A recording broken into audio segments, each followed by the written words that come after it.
Subscribe करिए हमारे channel target UP TET CTET को और बेल आइकन को दबाइए। हेलो फ्रेंड्स, मैं रेनू स्वागत करती हूँ आप सभी भावी अध्यापक एवं अध्यापिकाओं का आपके अपने channel target UP TET CTET में। दोस्तों, आज की इस वीडियो में हम आपके डीएलएड थर्ड सेमेस्टर के सेकंड पेपर समावेशी शिक्षा एवं विशिष्ट आवश्यकता वाले बालकों की शिक्षा, निर्देशन एवं परामर्श के मोस्ट इंपॉर्टेंट अति लघु उत्तरीय क्वेश्चंस को पढ़ेंगे। दोस्तों, ये जितने भी क्वेश्चंस आप यहाँ पर देखेंगे मैक्सिमम एग्जाम में पूछे हुए होंगे। इसके अलावा जो बार बार क्वेश्चन रिपीट हुए हैं वो भी आप यहाँ पर देखेंगे और जो आपकी परीक्षा में आ सकते हैं महत्वपूर्ण क्वेश्चंस, उन सभी क्वेश्चंस को यहाँ पर आज आप देखेंगे और अच्छे से समझेंगे। एक बार अगर आप समझ लेंगे तो फिर आप उसका आंसर कभी नहीं भूलेंगे। बहुत जरूरी है क्वेश्चंस को केवल रटना नहीं बल्कि उनको अच्छे से समझना। तो यहाँ पर हम समझते हुए पढ़ते हुए आगे चलेंगे और सभी विषयों को इस तरीके से मैंने पढ़ाया है, अति लघु उत्तरीय क्वेश्चन भी, बहुविकल्पी क्वेश्चन भी। आप सभी विषयों को देखिए और अपनी तैयारी को बेहतर बनाइए। तो चलिए स्टार्ट करते हैं अति लघु उत्तरीय क्वेश्चन को। तो क्वेश्चन नंबर 1 है, शिक्षक प्रशिक्षुओं को प्रशिक्षण अवधि में समावेशी शिक्षा पर आधारित प्रशिक्षण के 2 उद्देश्य लिखिए।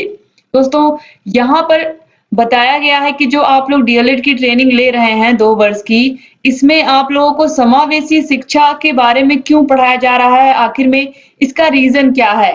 दोस्तों, समावेशी शिक्षा के विषय में आप लोगों को इसलिए बताया जा रहा है क्योंकि समावेशी शिक्षा के अंतर्गत सभी प्रकार के बालक आते हैं। आप लोग को पता है, आपके विद्यालय में, आपके स्कूल में चाहे कोई विकलांग बालक आए, मानसिक रूप से मंद बालक आए, ऐसा बालक जिसको सुनने में प्रॉब्लम हो, ऐसा बालक जिसे देखने में दिक्कत हो, ऐसा बालक जो बोल ना पाता हो, इसके अलावा ऐसे बालक जो अपनी समस्याओं को बता ना पाते हो, प्रतिभाशाली बालक हो या सामान्य बालक, जितने भी प्रकार के बालक हैं, सभी बालकों की क्षमताओं को, रुचियों को, समस्याओं को आपको जानना पड़ेगा, तभी आप उनको पढ़ा पाएंगे अच्छे से। तो इसीलिए इन बालकों को आपको कैसे पढ़ाना है, कैसे आपको इनके बारे में समझना है या इनकी भावनाओं को समझना है, इनकी क्षमताओं को समझना है, तो इन बच्चों को पढ़ाने के लिए ही आपको ये ट्रेनिंग दी जाती है। इसीलिए आपको समावेशी जो पूरा ये समावेशी शिक्षा है या फिर समावेशी जो आपका पूरा सब्जेक्ट है, इसीलिए है ताकि आप इन बच्चों की क्षमताओं के बारे में, इनकी रुचियों के बारे में और इनकी समस्याओं से परिचित हो सकें पहले से ही। इसके अलावा वे समावेशी बालकों के प्रति धैर्यशील हो सकें। चूंकि आपकी क्लास में इतने प्रकार के बालक रहेंगे तो आपका धैर्यशील होना, एक शिक्षक का धैर्यशील होना बहुत जरूरी है, क्योंकि बच्चे हैं तो निश्चित रूप से बच्चों वाली हरकतें तो करेंगे ही। तो इसलिए आपको धैर्यशील होना भी क्लास में बहुत जरूरी है। आपके अंदर धीरज, धैर्य होना बहुत जरूरी है एज अ टीचर। तो इसीलिए आपको ये पढ़ाया जाता है। आप देखिए 2016 में ये क्वेश्चन पूछा गया है। इसके बाद क्वेश्चन नंबर 2 है, निर्देशन एवं परामर्श किन दृष्टिकोणों से आवश्यक है। निर्देशन एवं परामर्श बालकों के भविष्य का मार्ग प्रदर्शित करने एवं बालकों में निर्णय लेने की क्षमता विकसित करने में आवश्यक है। इसके बाद क्वेश्चन नंबर 3 है, परामर्श के क्या उद्देश्य हैं। व्यक्ति को उसके व्यवहार या अभिवृत्तियों में परिवर्तन लाने हेतु सहायता करने के लिए ही परामर्श दिया जाता है। क्वेश्चन नंबर 4 है, डीजीपी का पूरा नाम लिखते हुए इसका आशय स्पष्ट करिए। दोस्तों, डीजीपी का पूरा नाम जो है वो है डिजिटल गाइडेंस इन साइकोलॉजी। तो साइकोलॉजी मतलब दोस्तों यहाँ पर क्या किया जाता है, यहाँ पर गाइडेंस दिया जाता है, यानी कि निर्देशन दिया जाता है, परामर्श दिया जाता है, ताकि जो भी समस्याएं हो हमारी उनको हम क्या कर सके, दूर कर सके। इसके अलावा क्वेश्चन नंबर 5 है, पर्यवेक्षण क्यों आवश्यक है, स्पष्ट कीजिए। पर्यवेक्षण का मतलब होता है कि जो विद्यालय की गतिविधियां हैं उनका मूल्यांकन करना। इसके अलावा जो अध्यापक हैं उनकी कार्यकुशलता बढ़ाने के लिए उन्हें प्रोत्साहित करना या फिर उन्हें नए नए तरीके बताना जिससे वे अपनी कार्यकुशलता को बढ़ा लें। इसीलिए पर्यवेक्षण आवश्यक होता है। इसे आप निरीक्षण की तरह भी समझ सकते हैं, जो लगातार स्कूलों में चेकिंग होती है, इसीलिए होती है कि जो गतिविधियां हैं विद्यालय की उनका मूल्यांकन हो सके और अध्यापकों की कार्यकुशलता भी बढ़ाई जा सके। क्वेश्चन नंबर 6 है, अन्वेषण विधि की खोज किसने की है। तो प्रोफेसर H.E. आर्मस्ट्रांग ने अन्वेषण विधि की खोज की है। क्वेश्चन नंबर 7 है, 50 से 60 बुद्धि लब्धि वाले बच्चों को किस श्रेणी में रखा जाता है। दोस्तों, तो इन्हें रखा जाता है मूर्ख की श्रेणी में, याद रखिएगा आप लोग। क्वेश्चन नंबर 8 है, वाणी बाधित बच्चे कौन से होते हैं। ऐसे बालकों को वाक विकलांग कहा जाता है। हकलाना, तुतलापन, धीरे धीरे अटक कर बोलना, नाक के सुर से बोलना इत्यादि, इसे वाणी दोष या वाक दोष कहते हैं। याद रखिएगा, कभी कभी वाक दोष पूछ लेता है या वाणी बाधित भी पूछ लेता है। तो यहाँ पर देखिए 2017 में जो पूछा गया है वो वाणी बाधित पूछा गया है। तो इम्पोर्टेंट है दोस्तों, इसके बाद क्वेश्चन नंबर 9 है श्रवण विकलांगता कितने प्रकार की होती है? तो यह 4 प्रकार की होती है, यानी कि जो सुनने संबंधी प्रॉब्लम होती है वो 4 प्रकार की होती है। क्वेश्चन नंबर 10 है समावेशी शिक्षा के अंतर्गत किस प्रकार के बच्चे आते हैं? तो समावेशी शिक्षा के अंतर्गत शारीरिक अक्षमता, मानसिक अयोग्यता, भावनात्मक एवं व्यवहारिक विकारों, बौद्धिक भिन्नता वाले बच्चे आते हैं। समावेशी शिक्षा के अंतर्गत यहाँ पर ये बात बताई गई है, ऐसे बच्चे जो शारीरिक रूप से अक्षम होते हैं, विकलांग होते हैं, जो मानसिक रूप से अयोग्य होते हैं, या फिर ये कह सकते हैं मानसिक रूप से मंद बालक, इसके अलावा भावनात्मक एवं व्यवहारिक विकारों से युक्त बालक, ये सभी बालक समावेशी शिक्षा के अंतर्गत आते हैं। क्वेश्चन नंबर 11 है सामान्य बच्चों में कौन कौन सी मानसिक भिन्नताएं होती हैं? तो मंद गति से सीखने वाले, बुद्धि लब्धि का निम्न स्तर, ध्यान केंद्रण की समस्या, सृजन क्षमता की कमी, ये सभी मानसिक भिन्नताएं होती हैं। इसके अलावा क्वेश्चन नंबर 12 है सामान्य बच्चों की 2 विशेषताएं बताइए। इनकी बुद्धि सामान्य होती है, यानी कि 90 से 110 के बीच होती है। वह शारीरिक एवं मानसिक रूप से परिपक्व होते हैं, यानी कि ऐसे बच्चे जो सामान्य बच्चे होते हैं ये शारीरिक और मानसिक रूप से क्या होते हैं? परिपक्व होते हैं। क्वेश्चन नंबर 13 है पिछड़े बच्चों से आपका क्या अभिप्राय है? जो अपने कार्य में अपने सामान्य साथियों से पीछे रहते हैं वे पिछड़े बच्चे कहलाते हैं। क्वेश्चन नंबर 14 है बच्चे की वास्तविक आयु की गणना से संबंधित सूत्र लिखिए। दोस्तों बच्चे की वास्तविक आयु इस तरीके से यहाँ पर वास्तविक आयु बराबर मानसिक आयु बटे बुद्धि लब्धि गुणे 100, इस तरीके से जो बुद्धि लब्धि का फार्मूला होता है आप सभी को पता है कि जो बुद्धि लब्धि का फॉर्मूला होता है वो क्या होता है? मानसिक आयु बटे वास्तविक आयु और गुणे 100, गुणे 100 होता है दोस्तों, यहाँ पर याद रखिएगा आप गुणे 100। तो यहाँ पर हमने क्या किया? बुद्धि लब्धि को यहाँ लाया तो और वास्तविक आयु को यहाँ भेज दिया, तो इस तरीके से ये वास्तविक आयु का फार्मूला बन गया। तो यही फार्मूला है बुद्धि लब्धि बराबर मानसिक आयु बटे वास्तविक आयु गुणे 100। बस बुद्धि लब्धि यहाँ आई तो वास्तविक आयु यहाँ चला गया, बस सिर्फ इतना हुआ है। तो याद रखिएगा आप लोग, अगर आपको बुद्धि लब्धि का फार्मूला याद है तो आप वास्तविक आयु का भी फार्मूला आसानी से आपको पता रहेगा। इसके बाद क्वेश्चन नंबर 15 हम देखेंगे आंशिक रूप से शारीरिक अक्षम बच्चों के सभी प्रकार लिखिए। आंशिक रूप से शारीरिक अक्षम बालक निम्नलिखित प्रकार के होते हैं दृष्टि बाधित, वाणी बाधित, श्रवण बाधित और अस्थि बाधित, यही 4 प्रकार होता है। इसके बाद क्वेश्चन नंबर 16 है वंचन का क्या अर्थ है? वंचन जीवन की वह ऋणात्मक स्थिति है जो मानव क्षमताओं के विकास में बाधक होती है। इसका मतलब होता है किसी चीज से रहित बालक, यानी कि जैसे कि शिक्षा से वंचित बालक, सुविधाओं से वंचित बालक, ऐसे बालक जिन्हें सुविधाएं नहीं मिलती हैं, या ऐसे बालक जो शिक्षा से रहित रह जाते हैं, शिक्षा से वंचित रह जाते हैं, तो यह वंचित बालक कहलाते हैं या अपवंचित बालक भी कहलाते हैं। क्योंकि हमारे देश में 6 से लेकर के 14 वर्ष तक के सभी बच्चों को शिक्षा का अधिकार है। दोस्तों हमारी पूरी कोशिश यही रहती है कि कोई भी बच्चा ऐसा ना रहे जो शिक्षा से वंचित रहे, क्योंकि सरकार ने सभी 6 से लेकर के 14 वर्ष तक के बालकों को निःशुल्क और अनिवार्य शिक्षा का मूल अधिकार प्रदान किया है। ये हर बच्चे का अधिकार है कि उसे शिक्षा मिले। क्वेश्चन नंबर 17 है समस्यात्मक व्यवहार के कौन कौन से कारण हैं? तो समस्यात्मक व्यवहार के निम्नलिखित कारण होते हैं आनुवांशिक कारणों में बुद्धि दुर्बलता, विरासत में मिले दुर्व्यसन, इसके अलावा शारीरिक कारणों में बहरापन, अंधापन, गंजापन, कम दिखाई देना या ऊंचा सुनना। इसके अलावा संवेगात्मक कारणों में बिस्तर गीला करना, चिड़चिड़ापन, अंगूठा चूसना। सामाजिक कारणों में निम्न सामाजिक आर्थिक स्थिति, उचित देखरेख का अभाव, माता पिता के मध्य टूटते हुए संबंध, बड़े सदस्यों की बुरी आदतें आदि, ये सभी क्या होते हैं? समस्यात्मक व्यवहार के कारण होते हैं। जो समस्यात्मक बालक होते हैं इन्हीं सब कारणों की वजह से वह समस्यात्मक बालक बनते हैं। अब इसके बाद क्वेश्चन नंबर 18 है सामाजिक निर्देशन से आप क्या समझते हैं? तो सामाजिक निर्देशन का अर्थ होता है सामाजिक परिपक्वता, अच्छी आदतें तथा पक्षपात को दूर करना और अच्छे मूल्यों को सीखना। हम जिस समाज में रह रहे हैं यहाँ पर हमें ईमानदारी से काम करना है, अपने काम को सही से करना है, सभी से सही से व्यवहार करना है, ये सभी बातें हैं। तो अच्छी आदतों को हमें रखना है, पक्षपात बिल्कुल नहीं करना है। तो ये सभी बातें हमें सामाजिक निर्देशन के अंतर्गत सीखने को मिलती हैं। क्वेश्चन नंबर 19 है छात्रों को निर्देशन प्रदान करने वाली 2 विधियों के नाम लिखिए, अथवा निर्देशन प्रदान करने की विधियां कौन कौन सी हैं? तो देखिए ये 5 विधियां हैं। कौन कौन सी? व्यक्तिगत तालिका सेवा, सूचना सेवा, परामर्श सेवा, स्थापन सेवा और अनुवर्तन सेवा। इसके बाद क्वेश्चन नंबर 20 है, प्रतिभाशाली बच्चे किन्हें कहते हैं। दोस्तों, प्रतिभाशाली बालकों की बुद्धि लब्धि सामान्य बालकों से अधिक होती है। मनोवैज्ञानिकों के अनुसार जिनकी बुद्धि लब्धि 140 से अधिक होती है वे प्रतिभाशाली बालकों की श्रेणी में आते हैं, और सामान्य बच्चे जिनकी बुद्धि लब्धि 90 से 110 के बीच होती है। क्वेश्चन नंबर 21 है, बुद्धि लब्धि किसे कहते हैं, सो उदाहरण समझाइए। बुद्धि लब्धि किसे कहते हैं, सो उदाहरण समझाइए, यानी कि बुद्धि लब्धि से क्या तात्पर्य है और इसको हमें एग्जाम्पल से बताना है। तो देखिए, बुद्धि लब्धि बालक अथवा व्यक्ति की सामान्य योग्यता के विकास की गति बताती है। कॉल एवं ब्रूस के अनुसार बुद्धि लब्धि यह बताती है कि बालक की मानसिक योग्यता में किस गति से विकास हो रहा है। जैसे किसी बालक की मानसिक आयु 10 वर्ष है और वास्तविक आयु 8 वर्ष है, तो उसकी बुद्धि लब्धि 125 होगी। दोस्तों, आपको पता है बुद्धि लब्धि का जो फॉर्मूला होता है, IQ इक्वल टू क्या होता है, मानसिक आयु, यहाँ पर मानसिक आयु कितना दिया हुआ है, 10 वर्ष दिया हुआ है और वास्तविक आयु 8 वर्ष दिया हुआ है। जब हम इसमें 100 का गुणा करेंगे, ये आ गया आपका 125।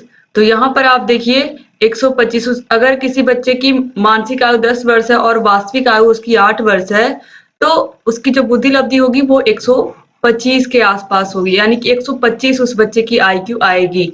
अब देखिए इसके बाद क्वेश्चन नंबर 22 है, समावेशी शिक्षा सामान्य शिक्षा से किस प्रकार भिन्न है। यानी कि जो समावेशी शिक्षा जिस शिक्षा की हम बात कर रहे हैं, ये जो पूरा आपका पेपर है इसमें इसका मतलब क्या है और ये किस प्रकार से जो सामान्य रूप से शिक्षा दी जाती है स्कूलों में उससे किस प्रकार से भिन्न है। तो दोस्तों, यहाँ पर आप देखिए, समावेशी शिक्षा शारीरिक, मानसिक तथा प्रतिभाशाली तथा विशिष्ट गुणों से युक्त विभिन्न बालकों पर अपनाई जाती है, लेकिन यह शिक्षा सामान्य बालकों को शिक्षण नहीं देती है। समावेशी शिक्षा सामान्य बालकों को भी शिक्षा से सर्वथा अलग है। इस शिक्षा में ऐसे घटकों को शामिल किया जाता है जो सामान्य बालकों के कार्यक्रमों के साथ साथ विशिष्ट भी होते हैं। दोस्तों, यहाँ पर ये बताया गया है कि जो समावेशी शिक्षा है, इसमें देखिए, इसमें यह बताया गया है कि इस प्रकार की जो शिक्षा होती है, इसमें सामान्य बालकों के कार्यक्रमों के साथ साथ विशिष्ट बालकों को भी इसमें शामिल किया जाता है। तो इस तरीके से यहाँ पर याद रखिएगा आप लोग कि जो समावेशी शिक्षा होती है, इसमें शारीरिक रूप से, मानसिक रूप से विकलांग बालक, इसके अलावा प्रतिभाशाली बालक, विशिष्ट गुणों से युक्त बालक, सभी को शिक्षा दी जाती है, सभी पर ये अपनाई जाती है। इसके बाद क्वेश्चन नंबर 23 है, निर्देशन के 2 प्रमुख उद्देश्य लिखिए। तो निर्देशन के 2 प्रमुख उद्देश्यों में देखिए, स्कूल में समायोजन में सहायता करना निर्देशन का प्रमुख उद्देश्य होता है। दूसरा, छात्रों में उनकी रुचि के अनुरूप विषयों का चयन करने में सहायता देना। तो यह 2 प्रमुख उद्देश्य होते हैं, यानी कि जो बच्चे होते हैं स्कूल में, अगर नया एडमिशन हुआ है किसी बच्चे का, तो वहां पर क्या होता है कि उस बच्चे को कहीं ना कहीं दिक्कत होती है, नया रहता है, स्कूल के रूल्स अलग होते हैं, बहुत सारी चीजें होती हैं। तो निर्देशन के माध्यम से शिक्षक क्या करते हैं, उस बच्चे की सहायता करते हैं। इसके अलावा छात्रों में उनकी रुचि के अनुरूप विषयों का चयन करने में सहायता देते हैं, यानी कि अगर कोई बच्चा साइंस में इंटरेस्टेड है तो साइंस सब्जेक्ट को लेकर के चले, अगर उसको आर्ट्स पसंद है, ड्राइंग पसंद है, सिंगिंग पसंद है, तो वह आर्ट्स को लेकर, इस तरीके से ये निर्देशन कौन देता है, शिक्षक देते हैं। तो इस तरीके से कहीं ना कहीं निर्देशन का बहुत बड़ा योगदान होता है बच्चों के करियर में। क्वेश्चन नंबर 24 है, परामर्श का अर्थ स्पष्ट कीजिए। डॉक्टर जुयाल के अनुसार परामर्श एक प्रकार की राय देना है जहां व्यक्ति स्वयं निर्णय लेने में सक्षम नहीं होता है। यानी कि यहाँ पर ये बताया गया है, जो परामर्श होता है इसका मतलब क्या होता है, इसका मतलब होता है कि जब हमारे सामने कोई समस्या आती है और उसका हम निर्णय नहीं ले पाते हैं, उसका हम स्पष्ट रूप से कोई कदम नहीं उठा पाते हैं, तो फिर हम किसके पास जाते हैं, परामर्शदाता के पास जाते हैं। जो भी हमें लगता है जो एक्सपीरियंस्ड व्यक्ति है या जिसके पास जाने से हमारी समस्या का सलूशन हमें मिल जाएगा, तो ऐसे व्यक्ति के पास हम जाते हैं। ठीक है, और कब, जब हम किसी समस्या का निर्णय नहीं ले पाते हैं, खुद लेने में जब सक्षम नहीं होते हैं, तब जाते हैं। अब देखिए क्वेश्चन नंबर 25 है, निर्देशन एवं परामर्श में 2 प्रमुख अंतर बताइए। दोस्तों, निर्देशन और परामर्श में क्या अंतर होता है, चलिए देखते हैं। निर्देशन सामूहिक एवं व्यक्तिगत दोनों प्रकार का हो सकता है, जबकि परामर्श एक समय में एक ही व्यक्ति के लिए उपलब्ध होता है। दोस्तों, निर्देशन का मतलब, निर्देशन इस प्रकार से भी हो सकता है कि क्लास में शिक्षक निर्देश दे रहे हैं और सारे बच्चे सुन रहे हैं। तो यहाँ पर क्या हो रहा है, एक व्यक्ति बोल रहा है, सारे सुन रहे हैं। ठीक है, तो ये सामूहिक भी हो सकता है और पर्टिकुलर एक बच्चे को बुला करके भी टीचर कुछ निर्देश दे सकते हैं। लेकिन जो परामर्श होता है, इसमें एक समय में एक ही व्यक्ति को परामर्श दिया जाता है, यानी कि अगर हम किसी से एडवाइस लेने जाएंगे तो वह व्यक्ति हमें उस टाइम में सिर्फ हमें ही हमारी समस्या का हल बता पाएगा। ठीक है, तो इस तरीके से निर्देशन और परामर्श में यह अंतर होता है। इसके अलावा निर्देशन में व्यक्ति को समस्या समाधान के योग्य बनाया जाता है, जबकि परामर्श के माध्यम से व्यक्ति को आत्मनिर्देशन के लिए सक्षम बनाया जाता है। दोस्तों यहाँ पर बताया गया है कि जो निर्देशन है इसमें व्यक्ति को समस्या समाधान के योग्य बनाया जाता है, यानी कि उस व्यक्ति को इतना योग्य बना दिया जाता है कि वह खुद उस समस्या का समाधान कर ले, जबकि परामर्श के माध्यम से व्यक्ति को आत्मनिर्देशन के लिए सक्षम बनाया जाता है। इसके बाद क्वेश्चन नंबर 26 है, मध्यम रूप से दृष्टिबाधित बच्चों के नेत्रों के देखने की क्षमता कितनी होती है दोस्तों? तो मध्यम रूप से दृष्टिबाधित व्यक्ति के नेत्रों के देखने की क्षमता 20/70 से 20/200 तक के बीच होती है। इसके बाद क्वेश्चन नंबर 27 है, अस्थिबाधित बच्चों की पहचान से संबंधित लक्षण लिखिए दोस्तों। विकृत नितंब, अस्थिबाधित का मतलब होता है ऐसे बच्चे जिनकी हड्डी में किसी प्रकार की कोई प्रॉब्लम आ गई है। तो ऐसे बच्चों की क्या क्या लक्षण होते हैं? विकृत नितंब, पांव फिरा होना, दैनिक क्रियाओं में समस्या आना, हाथ पैर या शरीर के किसी अंग का विकृत होना, या मेरुरज्जु का वक्र होना, या रीढ़ की हड्डी का वक्र होना, टेढ़ा होना। तो ये कुछ प्रमुख लक्षण होते हैं अस्थिबाधित बच्चों के। क्वेश्चन नंबर 28 है, असुविधा संपन्न समूह के अंतर्गत किस समूह के बच्चे आते हैं दोस्तों? असुविधा का मतलब ऐसे बच्चे जिन्हें सुविधा नहीं मिली है पढ़ने लिखने की, या उनके घर में वो माहौल नहीं है। ऐसे बच्चे अनाथ बच्चे हो सकते हैं, श्रमिकों के बच्चे हो सकते हैं, निर्धन बच्चे हो सकते हैं। ये बच्चे किसके अंतर्गत आते हैं? असुविधा संपन्न समूह, यानी कि इन्हें सारी फैसिलिटी मिल ही नहीं पाती है जो सामान्य बच्चों को मिलती है, जिससे ये भी अपनी पढ़ाई को अच्छे से जारी रख सके। अब इसके बाद क्वेश्चन नंबर 29 है, अपवंचित बालकों से क्या अभिप्राय है? अपवंचित बालक वे बालक हैं जिन्हें वे सुविधाएं न मिल रही हों जो उन्हें मिलनी चाहिए, अथवा जो उनकी श्रेणी के अन्य साथियों को मिल रही हो। उदाहरण के लिए आर्थिक, सामाजिक, सांस्कृतिक सुविधाओं से वंचित बालक तथा भाषा, धर्म, जाति, क्षेत्र, वर्ग, लिंग के कारण अपवंचित छात्र इसी श्रेणी में आते हैं। दोस्तों यहाँ पर ये बताया गया है कि जो अपवंचित बालक होते हैं इन्हें भी वे सुविधाएं नहीं मिल पा रही हैं जो उन्हें मिलनी चाहिए। ठीक है, या जो उनके अन्य साथियों को, जो उनके सहपाठी हैं, जो उनके फ्रेंड सर्किल में, उन्हें तो मिल रही हैं लेकिन इन बच्चों को नहीं मिल पा रही हैं। इसका कारण आर्थिक कारण भी हो सकता है, सामाजिक कारण भी हो सकता है, या सांस्कृतिक सुविधाएं नहीं है। इसके अलावा भाषा, धर्म, जाति, क्षेत्र, वर्ग, लिंग, ये सब भी कारण होते हैं अपवंचित छात्र। तो अपवंचित छात्र इसी श्रेणी में आते हैं, याद रखिएगा। इसके बाद क्वेश्चन नंबर 30 है, प्रतिभाशाली बालकों की बुद्धि लब्धि कितनी होती है? तो प्रतिभाशाली बालकों की जो बुद्धि लब्धि होती है वो मनोवैज्ञानिकों के अनुसार 120 से अधिक होती है। वे प्रतिभाशाली बालक कहलाते हैं। कुछ बालकों की बुद्धि लब्धि 180 से 190 तक भी हो सकती है। कहीं कहीं आपने 140 भी देखा होगा, इसे भी प्रतिभाशाली बालकों की श्रेणी में ही रखा गया है, तो आप कंफ्यूज मत होइएगा। इसके बाद क्वेश्चन नंबर 31 है, दृष्टिबाधित बालकों की शिक्षा किस प्रकार की होनी चाहिए? ऐसे बच्चे जो देख नहीं सकते हैं उनकी शिक्षा ब्रेल लिपि के माध्यम से होनी चाहिए, ये तो आप लोगों को पता ही है। दृष्टिबाधित बालकों की शिक्षा का प्रमुख उद्देश्य होना चाहिए कि ये बालक दृष्टिबाधित होते हुए भी समाज में समुचित समायोजन स्थापित कर सकें। दृष्टिबाधितों के लिए लिखित अभिव्यक्ति के रूप में ब्रेल लिपि महान उपलब्धि है। 6 विभिन्न उभरे हुए बिंदु संकेतों के माध्यम से यह लिपि मोटे कागज पर अंकित की जाती है। दोनों हाथों की अनामिका के अग्र भार से बिंदु संकेतों को स्पर्श करके अक्षर संकेतों को जाना जाता है, यानी कि दोनों हाथों की जो अंगूठे के बगल की उंगली होती है उसके अग्र भार से ही बच्चे इन बिंदु संकेतों को स्पर्श करके अक्षर संकेतों को समझते हैं और इस तरीके से वह भाषा को पढ़ना सीखते हैं। क्वेश्चन नंबर 32 है, धीमी गति से सीखने के कौन कौन से कारण है? यानी कि बच्चा धीमी गति से क्यों सीखता है, इसका क्या कारण हो सकता है? देखिए, इन बालकों की मानसिक योग्यता औसत से काफी कम हो सकती है, यानी कि इनकी मानसिक योग्यता, सोचने समझने की क्षमता सामान्य बच्चों से कम हो सकती है। इसके अलावा और भी कारण हो सकते हैं। ऐसे बालकों में विभिन्न मानसिक शक्तियों की भी न्यूनता होती है। ऐसे बालकों में विभिन्न मानसिक शक्तियों की न्यूनता भी हो सकती है, इसके कारण भी यह धीमे सीखते हैं। क्वेश्चन नंबर 33 है, अधिगम अक्षमता वाले बालकों के दो प्रकार बताइए। तो अधिगम में अक्षमता वाले दो बालक डिसलेक्सिया, डिसकैलकुलिया। डिसलेक्सिया जो होता है वो पठन संबंधी विकार होता है और डिसकैलकुलिया गणित गणित विषय से संबंधित विकार होता है। इसके बाद क्वेश्चन नंबर 34 है, पर्यवेक्षण के कोई दो प्रकार बताइए।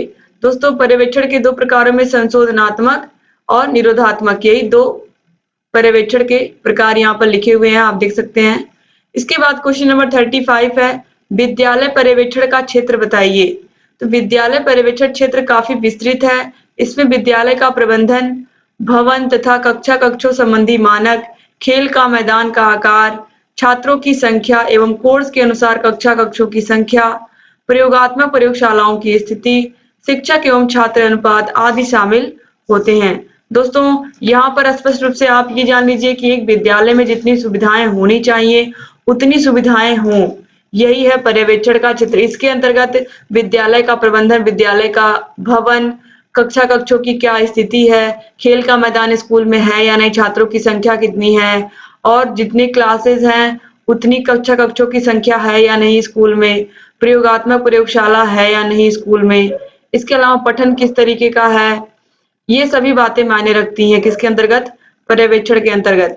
अब इसके बाद क्वेश्चन नंबर 36 है, डाइट के कोई दो उद्देश्य बताइए। तो अनौपचारिक शिक्षा केंद्रों के अनुदेशकों एवं पर्यवेक्षकों के लिए सेवा पूर्व प्रशिक्षण की व्यवस्था करना, इसके अलावा शिक्षक प्रशिक्षण संस्थानों को निर्देश देना।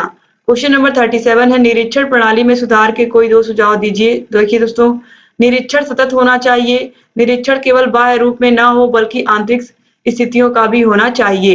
क्वेश्चन नंबर 38 है, विभिन्न बालकों की दो विशेषताएं बताइए।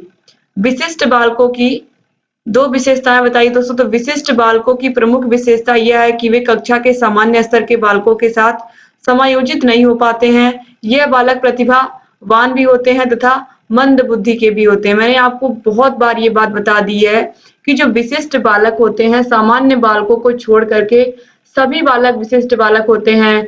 चाहे शारीरिक रूप से विकलांग बालक हो जो देख नहीं सकते हैं, सुन नहीं सकते हैं, बोल नहीं सकते हैं, या किसी प्रकार से उनकी हड्डियों में किसी प्रकार की कोई प्रॉब्लम है। इसके अलावा ऐसे बच्चे जो बहुत अधिक प्रतिभाशाली होते हैं, ऐसे बच्चे जो मंद बुद्धि के होते हैं, वो सभी कहाँ आते हैं, विशिष्ट बालकों के अंतर्गत आते हैं।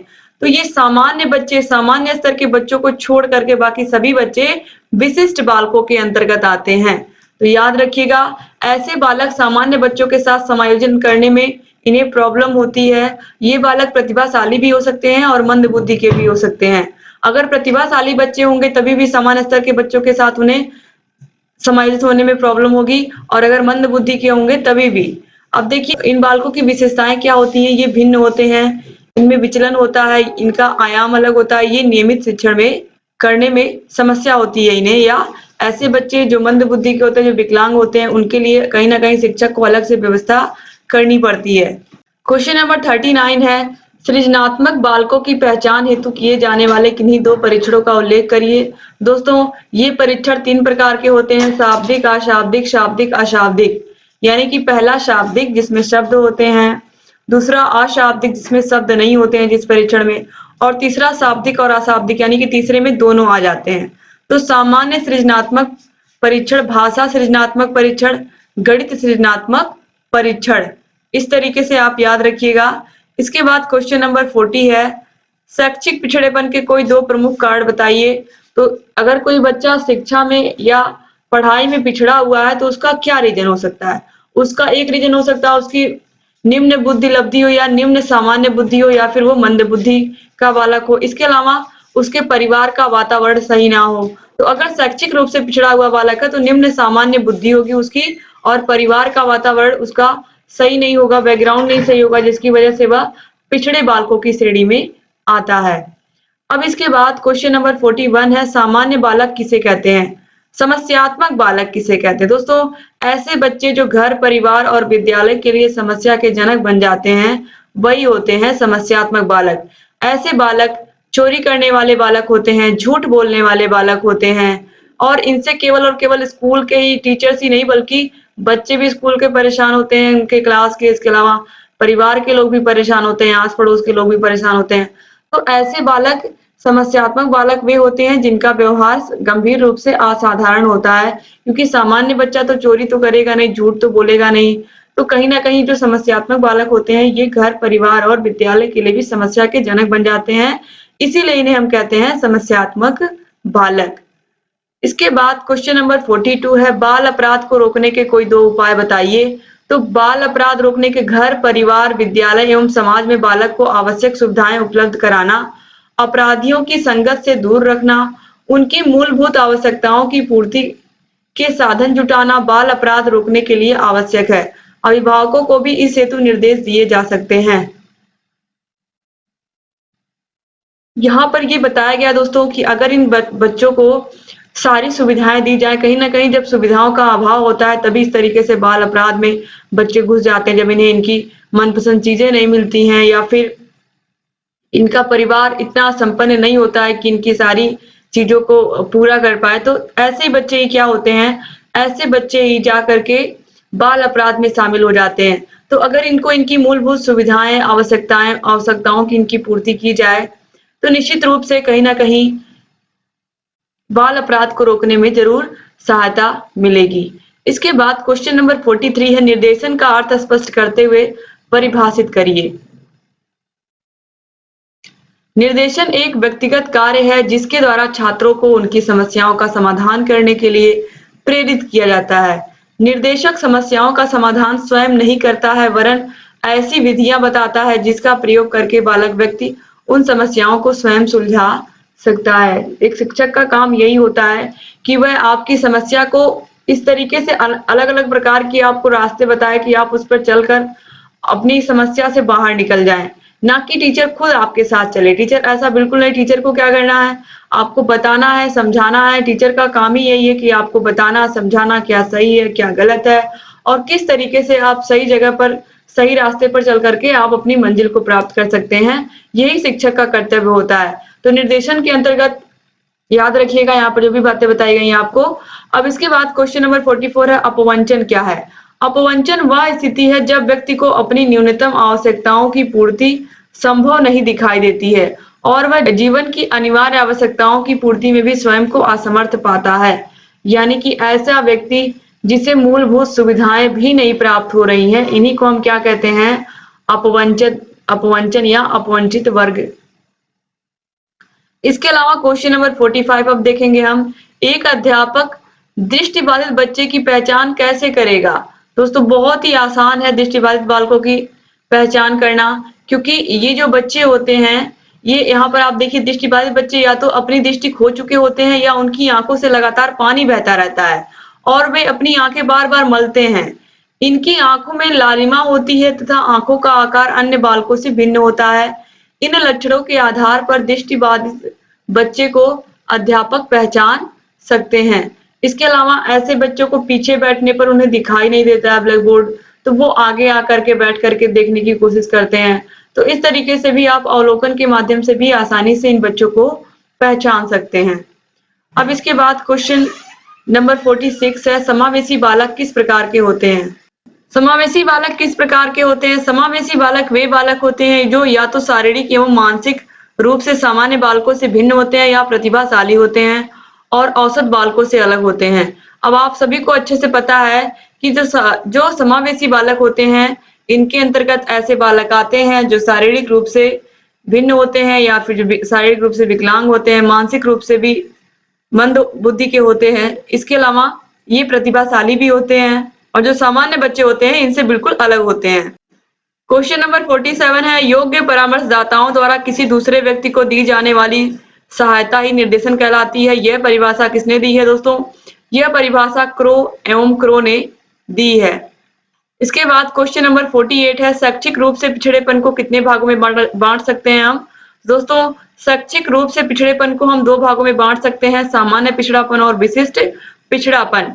क्वेश्चन नंबर 49 है, आंशिक रूप से अक्षम बालकों को कितने भागों में हम बांट सकते हैं। तो दोस्तों आंशिक रूप से अक्षम बालक या शारीरिक रूप से अक्षम बालक या शारीरिक रूप से विकलांग बालकों को हम कितने श्रेणी में बांट सकते हैं। ये क्वेश्चन कई प्रकार से पूछा गया है, बहुविकल्पी क्वेश्चंस में भी पूछा गया। मैंने आपको बताया है कि जो शारीरिक रूप से विकलांग बालक हैं या शारीरिक रूप से अक्षम बालक हैं, उन्हें 4 वर्गों में बांटा गया है। कौन कौन से? दृष्टिबाधित जो देख नहीं सकते हैं, श्रवण बाधित जो सुन नहीं सकते हैं, वाक बाधित जो बोल नहीं पाते हैं सही से, और अस्थि बाधित जिनके हड्डियों में किसी प्रकार की कोई दिक्कत है।